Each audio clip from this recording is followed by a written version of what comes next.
Alors, j'ai parlé récemment d'anthropo-linguistique, et effectivement, il y a eu un point qui m'avait complètement échappé. Il s'agit toujours de connecter tous les domaines dont je m'occupe entre eux. Et parfois, il y a des connexions qui nous échappent.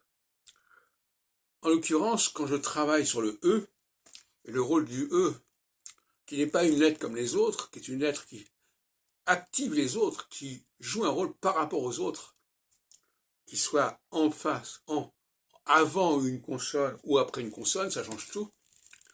Eh bien, cette position du E, elle est quelque part judaïque, quelque part.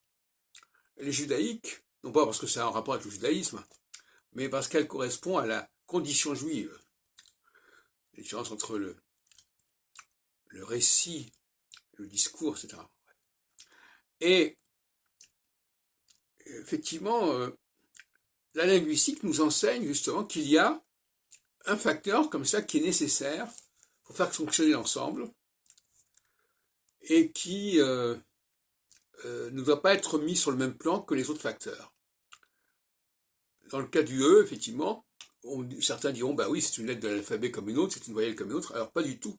C'est pas une voyelle comme les autres. C'est une voyelle qui a un rôle absolument central, que l'on utilise en français sans le savoir, parce que c'est plus ou moins subconscient comme usage de la langue, qui n'est pas forcément enseigné correctement dans les cours de français.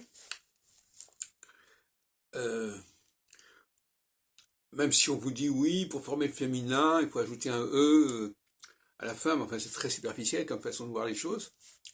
Et donc, effectivement, ce E, ce statut du E, est un statut qui, sur le plan anthropo-linguistique, correspond à mon avis à la position des Juifs dans le monde.